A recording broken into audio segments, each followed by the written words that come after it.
House driver, company driver 2 பேருக்கும் பார்த்தீங்கன்னா என்ன வித்தியாசம், அவங்க வேலைகளில் என்னென்ன வித்தியாசங்கள் இருக்குது அப்படிங்கிறத பற்றி முழு டீட்டெயிலை நான் இந்த வீடியோவில் உங்களுக்கு நான் சொல்கிறேன். அதாவது கம்பெனி டிரைவரும் வீட்டு டிரைவரும் சேம் கிடையாதுங்க. 2 பேருமே டிரைவர் தான். 2 பேருமே அங்கேயும் கம்பெனிலையும் வண்டி தான் ஓட்ட போகிறாங்க, வீட்டு வேலையிலையும் பார்த்தீங்கன்னா வண்டி தான் ஓட்ட போகிறாங்க. ஆனால் 2 வேலைகளுமே நிறைய வித்தியாசம் இருக்குது. இப்போது ஹவுஸ் டிரைவர் பார்த்தீங்கன்னா கிட்டத்தட்ட வாட்ச்மேன் டியூட்டி மாதிரி 24 மணி நேரமும் நீங்கள் ரெடியாக இருக்கணும், எப்போ கூப்பிட்டாலும் போகணும். கம்பெனி டிரைவருங்கிறவங்க அப்படி கிடையாது. அவங்களுக்கு கொடுத்துருக்க டைமில் மட்டும் அவங்க வேலை செஞ்சால் போதும். அதை தாண்டி அவங்க வேலை செய்கிற பட்சத்தில் அதுக்கான ஊதியம், அதாவது ஓவர் டைம் கிடைக்குங்க. அதே மாதிரி வாரத்தில் 2 நாள் லீவு கிடைக்கும் கம்பெனியில். இப்போ நான் ஹவுஸ் டிரைவராக இருக்கேன். ஹவுஸ் டிரைவர் வேலை எப்படி இருக்குன்னா, ஒரு டைமிங் எதுவுமே கிடையாது. காலையிலேருந்து நைட்டு வரைக்குமே எப்போ வேணாலும் கூப்பிடுவாங்க. அப்போ ஹவுஸ் டிரைவர் எனி டைம் ரெடியாக இருக்கணும். கம்பெனியில் வேலை பார்க்குற டிரைவர் பார்த்து 8 மணி நேரம் வேலை பார்த்தாலும் அதுக்கான வேலைகளை அந்த 8 மணி நேரத்துக்குள்ளே முடிச்சுப்பாங்க. அப்படி அந்த வேலை முடியாத பட்சத்தில் அவங்களுக்கு ஒரு சில கம்பெனி 9 மணி நேரம் வேலை வாங்கிப்பாங்க. அந்த டைம் முடிஞ்சிட்டு நீங்கள் பார்க்குற எந்த வேலையாக இருந்தாலும் சரி, எத்தனை ஹவர்ஸாக இருந்தாலும் சரி, அது மேக்ஸிமம் அவங்க வந்து ஓவர் டைமாக கொடுத்துருவாங்க. அதே மாதிரி லீவ் நாளில் சனி ஞாயிறில் உங்களுக்கு வேலை பார்த்தீங்கன்னா ஓவர் டைம் கொடுத்துருவாங்க. அதே மாதிரி பப்ளிக் ஹாலிடேஸ் வரும்பொழுது அதில் ஒர்க் பண்ணிங்கன்னா அதுக்கு தனியாக எக்ஸ்ட்ரா பேமெண்ட் கொடுத்துருவாங்க. இதெல்லாம் கம்பெனி வேலை. வீட்டு வேலையில் எல்லா வீட்டுக்காரங்களும் லீவ் வந்து கொடுக்கறதில்ல. சில ஹவுஸ் டிரைவர்ஸ்க்கு மட்டும் பார்த்தீங்கன்னா வீக்லி ஒன்ஸு, சில வீடுகளில் 10 நாளைக்கு ஒரு நாள், சில வீடுகளில் ஒரு மாதத்துக்கு ஒரு 2 days லீவு, அது மாதிரி கொடுப்பாங்க. சில வீடுகள்லாம் பார்த்தீங்கன்னா லீவு இருக்காது. இப்போ நான் வேலை செய்கிற வீட்டில் பார்த்தீங்கன்னா லீவுலாம் எதுவுமே கிடையாது. ஆனால் வேலை இருக்காது. வேலை வந்து பார்த்தீங்கன்னா ஒரு நாளைக்கு 1 மணி நேரம் செய்கிறதே பெரிய விஷயந்தான். அது மட்டும் இல்லை, சிலப்போ ஒரு நாளைக்கு ஒரு காலையிலேருந்து மத்தியானம் வரைக்கும் ரொம்ப டைட்டாக ஓடிட்டு இருக்கோம். அதுக்கப்புறம் பார்த்தா வேலை இருக்காது. ஆனால் நைட்டு 12 மணிக்காக இருந்தாலும் சில பேர் எழுப்பி இது மாதிரி எனக்கு அந்த மெடிசன் வாங்கிட்டு வாங்க, இல்லை ஏதாவது திங்ஸ் வாங்கிட்டு வாங்க, சம்திங் ஏதாவது சொல்லுவாங்க. அப்போ அவங்க என்ன வேலை கொடுத்தாலும் நம்ம எழுந்து போய் செஞ்சு தான் ஆகணும். சிலப்போ சாப்பிட்றதுக்கு கூட நேரம் இருக்காது. சப்போஸ் சாப்பிட்டுட்டு இருக்கும்போது கூட ஃபோன் வந்தாலோ இல்லை திடீர்னு கூப்பிட்டாங்கன்னா போய் கேட்டு தான் ஆகணும். அதனால் சாப்பிட்றது கரெக்டான டைமில் சாப்பிட முடியாது, கரெக்டான டைமில் தூங்க முடியாது. சரி, மதியானம் செத்தனா ரெஸ்ட் எடுக்கலாம்னு மதியானம் படுத்திங்கன்னா திடீர்னு அந்த டைம் பார்த்து ஏதாவது வேலை இருக்கும். இதுதான் வந்து வீட்டில் கொஞ்சம் சட்ட சிக்கல். ஏன்னு பார்த்தீங்கன்னா வீட்டு வேலை அப்படி தான். நீங்கள் வந்து அலர்ட்டாக இருக்கணும், 24 மணி நேரம் அலர்ட்டாக இருக்கணும். எப்போ வேணாலும் கூப்பிடுவாங்க, நீங்கள் ரெடியாக இருந்துக்க வேண்டியதான். என்ன ஒன்று, சில வீடுகளில் அந்த முதலாளிகள் சிலப்போ அவங்க வெளியூர் போகிறாங்க, அந்த டைமில் பார்த்தா வேலையே இருக்காது. ஆனால் வீட்டை விட்டு வெளில போக முடியாது. வீட்டை விட்டு வெளியில் போகணுன்னா நம்ம அவங்கள்ட்ட பர்மிஷன் வாங்கிட்டு தான் போகணும். அவங்க பர்மிஷன் கொடுத்தா மட்டும்தான் நம்ம போக முடியும். சில வீடுகள் கார் எடுத்துகிட்டு போகிறதுக்கு அக்செப்ட் பண்ணுவாங்க. சில வீடுகளில் நீங்கள் பஸ்ஸில் போய்க்கிங்க, இல்லை எப்படி வேணாலும் பார்த்துக்குங்க, அது உங்களோட விருப்பம் அப்படின்னு சொல்லிடுவாங்க. மேக்ஸிமம் கம்பெனி பார்த்தீங்கன்னா கார் நம்மள்ட்ட தான் இருக்கும். ஸோ நம்ம அந்த காரை யூஸ் பண்ணிக்கலாம். சில கம்பெனி தான், ஏதோ 1-2 கம்பெனி அது அலோவ் பண்ணாது. பட் ஆனால் பர்மிஷன் கொடுப்பாங்க. பர்மிஷன் கொடுத்தாங்கன்னா நீங்கள் வந்து எடுத்துகிட்டு போகலாம். உங்களோட பர்சனல் ஒர்க் ஏதாவது இருந்துச்சுன்னா அந்த லீவ் நாளில் பார்த்துக்கலாம். கம்பெனி வேலை பார்த்தீங்கன்னா ஒரு ஆஃபீஸில் கொண்டு போய் ஏதாவது லெட்டர் கொடுக்கணும், இல்லை மணி கலெக்ட் பண்ணிட்டு வர சொல்லுவாங்க சிலப்போ. அதை நீங்கள் போய் பேங்க்கில் போய் கலெக்ட் பண்ணிட்டு வரணும். இல்லை சில இடங்களில் செக் வாங்க வேண்டியிருக்கும், அது மாதிரி. இல்லை சிலப்போ பார்த்தா கெஸ்ட்டு ஏதாவது வருவாங்க, அப்போ நீங்கள் கெஸ்ட்டு ட்ராப் பண்ணுற மாதிரி இருக்கும். அது மாதிரி வேலைகள் தான் இருக்கும். சில கம்பெனியில் மெட்டீரியல் லோட் பண்ணி எடுத்துகிட்டு வரணும், அது மாதிரி இருக்கும். இது மாதிரி ஒவ்வொரு கம்பெனிக்கும் அந்தந்த துறையை சார்ந்த மாதிரி அந்தந்த வேலை இருக்கும். ஆனால் நீங்கள் அதை பிக்கப் பண்ணணும், உங்கள் கம்பெனியில் ட்ராப் பண்ணணும், இல்லை உங்கள் கம்பெனிலேருந்து ஆளுங்களை கொண்டு எங்கேயாவது ட்ராப் பண்ணுற மாதிரி அது மாதிரி ஒர்க் இருக்கும். ஆனால் இது எல்லாமே அந்த உங்களுக்கு கொடுக்கப்பட்ட அந்த குறிப்பிட்ட நார்மல் ஹவர்ஸ், உங்களுக்கு 8 இல்லை 9 ஹவர்ஸோ அதுக்குள்ளே அது முடிஞ்சிடும். அதுக்கு மேலே மேக்ஸிமம் அந்த அளவுக்கு வேலை இருக்காது. அப்படி வேலை இருந்துச்சுன்னா உங்களுக்கு ஓவர் டைம் கொடுப்பாங்க. ஆனால் வீடுகளில் அப்படி கிடையாது. சில வீடுகளில் எல்லாத்துக்கும் தனித்தனி ஆள் வச்சுருப்பாங்க. ரொம்ப பெரிய பணக்காரங்களாக இருக்காங்கன்னு வச்சுக்கோங்க. அவங்க மட்டும் என்னென்னா, இப்போ பர்ச்சேசிங்னா ஒரே ஆள் தான், அவர் பர்ச்சேசிங் மட்டும்தான் பண்ணணும். அதே மாதிரி யாராவது ட்ராப் பண்ணணுன்னா அந்த ஒரே ஆள் தான் அவங்க அழைச்சிட்டு போவாங்க, அவங்கள ட்ராப் பண்ணுற மாதிரி இருக்கும். அதே மாதிரி பசங்க இருந்தாங்கன்னா பசங்களை கொண்டு ஸ்கூலில் ட்ராப் பண்ணணும், பிக்கப் பண்ணணும், அதுக்கு ஒரு ஆளை விட்டுடுவாங்க. இதெல்லாம் வந்து பெரிய பெரிய பணக்காரங்க இருப்பாங்க. அவங்க கிட்டத்தட்ட பார்த்தா டிரைவர்ஸே ஒரு 10 பேர் இருப்பாங்க. அது மாதிரி இருக்காங்கன்னா அப்போ அது மாதிரி வீடுகளில் தனித்தனி வேலையாக பிரித்து கொடுத்துருவாங்க. அந்தந்த டிரைவர் பார்த்துக்க வேண்டியதான். சில வீடுகளில் ஒரே ஆள் தான் எல்லா வேலையும் செய்யணும். பசங்களை ஸ்கூல்லையும் ட்ராப் பண்ணிக்கணும், பர்ச்சேசிங்கும் பண்ணணும். அதே நேரத்தில் அந்த வீட்டு ஓனரை எங்கேயாவது வெளில போகிறாங்கன்னா அவங்களையும் கொண்டு போய் ட்ராப் பண்ணணும். இது மாதிரி எல்லா வேலையுமே அந்த டிரைவர் தான் செய்கிற மாதிரி இருக்கும். இதில் இன்னொரு விஷயம் பார்த்தீங்கன்னா, ஹவுஸ் டிரைவருக்கு ஒரு பேசிக்காக சம்பளம் கொடுத்துருவாங்க, இவ்வளோ தான் அப்படின்னு சொல்லிட்டு. அதுக்கு மேலே எக்ஸ்ட்ராலாம் கிடைக்காது. என்ன ஒன்று, ஏதாவது ஒரு ஃபங்க்ஷன் டைம் வருது, இப்போ ரம்ஜான் டைமில் பார்த்தீங்கன்னா ஏதாவது கொஞ்சம் எக்ஸ்ட்ரா கொடுப்பாங்க. அது வந்து நமக்கு கிஃப்ட் மாதிரி கொடுப்பாங்க. அது அவங்கவுங்க மனசை பொறுத்து. சில பேர் 300 கொடுக்குறவங்களும் இருக்காங்க, 500 கொடுக்குறவங்களும் இருக்காங்க.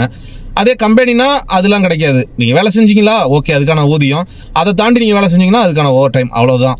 ஸோ வேறு ஒன்றும் அங்கே எக்ஸ்ட்ரா கிடைக்கிறதுக்குலாம் வாய்ப்பு இல்லை. அதே மாதிரி கம்பெனியில் நீங்கள் வேலை பார்க்கும்போது மோஸ்ட்லி பார்த்தா கரெக்ட் டைமுக்கு சாப்பிட்றலாம், ஹரிபரி பண்ண மாட்டாங்க. ஸோ ஹவுஸ் டிரைவருக்கும் கம்பெனி டிரைவருக்கும் நிறைய வித்தியாசம் இருக்குது. அதை உங்களுக்கு சொல்கிறதுக்காக தான் மெயினாக இந்த வீடியோவே. இன்னும் சில வீடுகளில் பார்த்தா அவங்க பெட்டு வளர்ப்பாங்க. அது நாய்க்குட்டியாக கூட இருக்கலாம், இல்லை பூனைக்குட்டியாக இருக்கலாம், எது வேணாலும் இருக்கலாம்.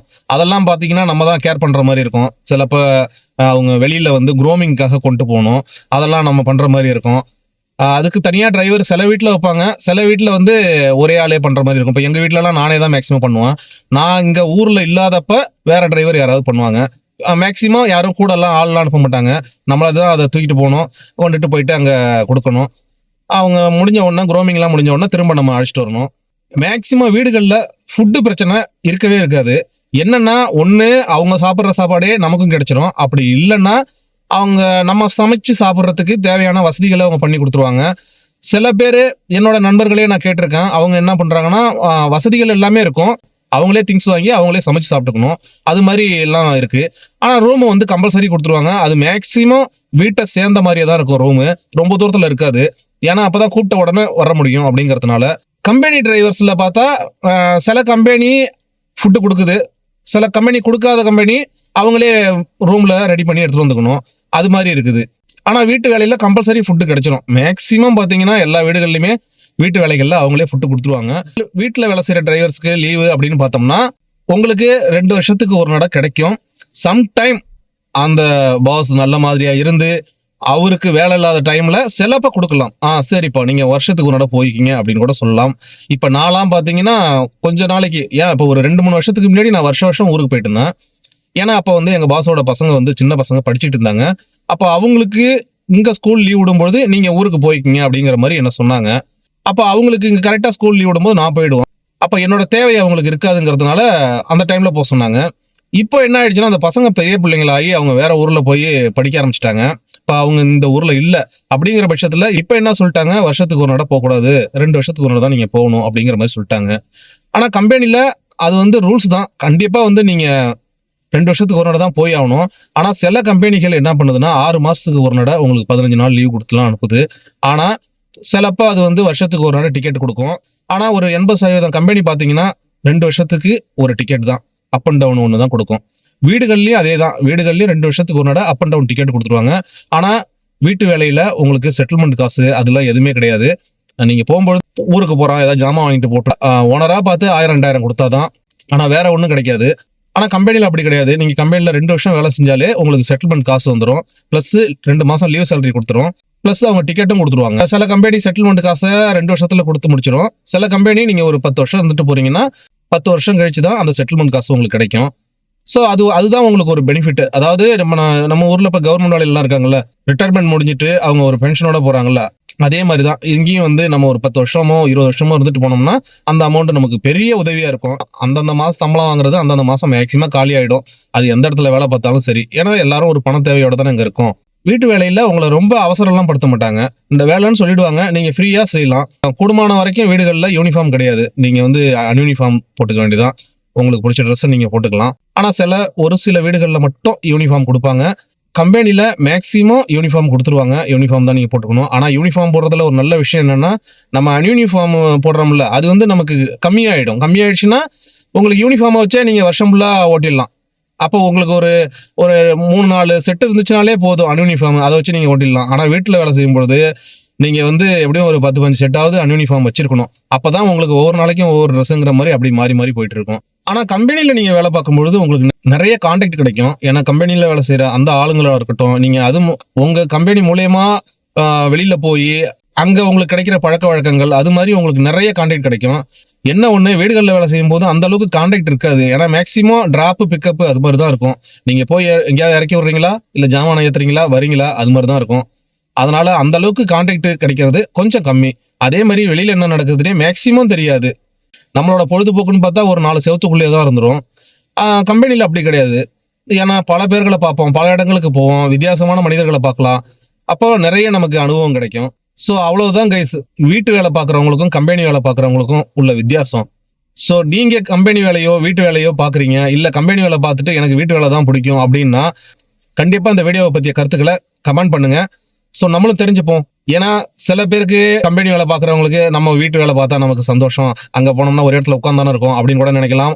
சில பேர் கம்பெனி வேலைன்னா நமக்கு ஓவர் டைம் கிடைக்குமே, அப்போ நம்ம கம்பெனியில் போயிருக்கலாம் அப்படின்னு நினைப்பாங்க. ஸோ உங்களோட கருத்து என்னன்னு கண்டிப்பாக மெசேஜ் பண்ணுங்க. ஸோ அவ்வளோதான் கைஸ் இந்த வீடியோ. இதே மாதிரி இன்னொரு நல்ல வீடியோவில் உங்களை மீண்டும் சந்திக்கும் வரை tata bye bye, see you, bye guys.